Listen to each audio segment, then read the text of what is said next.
For more on the status of the fighting and the international countermeasures, we bring in our military and foreign policy panel. Fox News contributor, adjunct fellow at the Manhattan Institute for Policy Research and Pulitzer Prize-winning journalist and author Judy Miller, and former intelligence officer with the Defense Intelligence Agency, Matthew Shoemaker. Matthew, I want to start with you first. Sometimes in the fog of war, wires get crossed and things that are supposed to happen don't happen.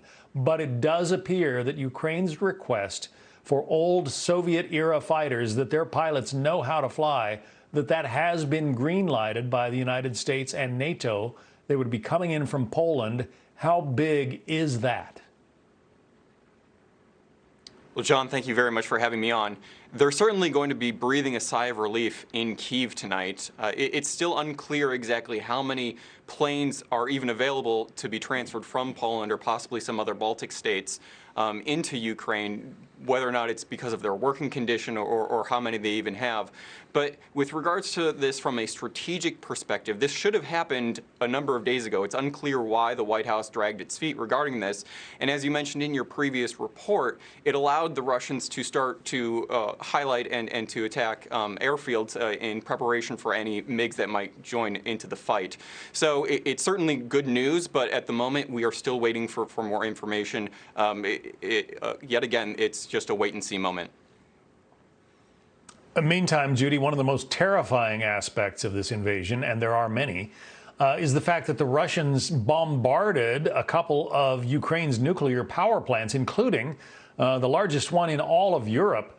That's supposed to be a war crime in and of itself. The IAEA says nuclear plants are supposed to be off limits. What are we to make of what the Russians have done here? Well, John, the assumption so far is that what Putin wants to do is to seize control of this plant, which he has done, and perhaps other nuclear plants, so that if the bombing and the horrendous missile fire that is raining down upon Ukrainian cities does not bring them to their knees, as he expects and wants, he might be able to literally freeze Ukrainians out. If you cut off the supply of power to cities, if you make people freeze to death in this weather, that's another way of breaking their morale, of shattering their spirit.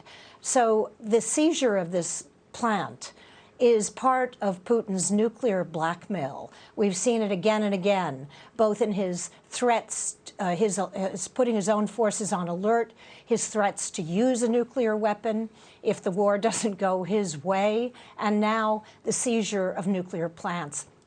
It's all part of the Putin playbook. We've never seen, however, this particular page of that book before. His nuclear threats, Matthew, it's hard to conceive of a Winston Churchill, for instance, trembling in fear over the kinds of things we've been hearing from Vladimir Putin. All the guy has to do is say, I've got nukes, and the West seems to go, ooh, we better not cross him. How does one deal with a man like this? That's a great question. I think that is trying to thread the needle at this moment. We're trying to understand both from a perspective of how do you deal with someone who might not necessarily be the most rational person, which is another discussion to be had.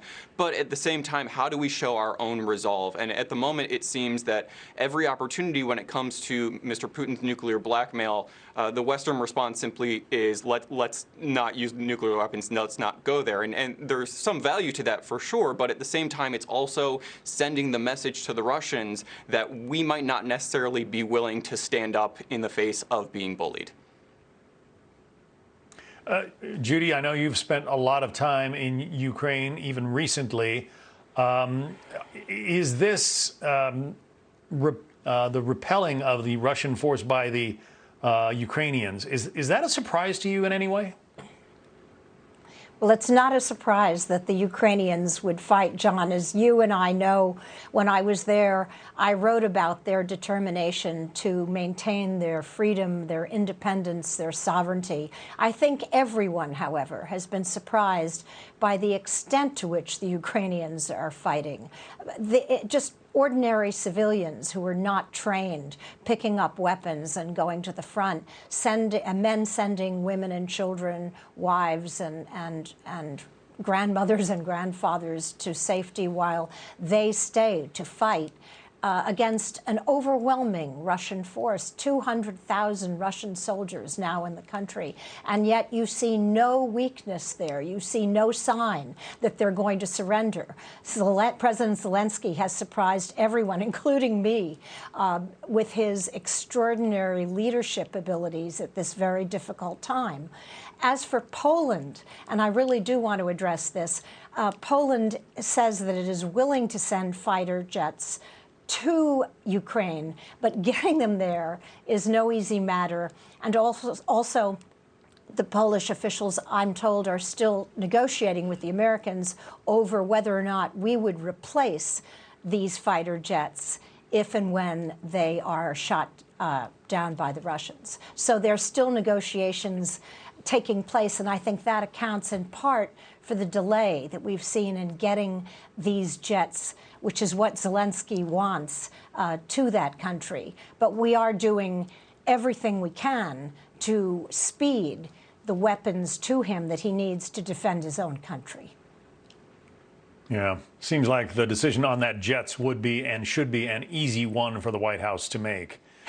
We'll see what they have to say in the next day or two. Judy and Matthew, thank you. We'll be talking to you a bit later in the hour. Thanks.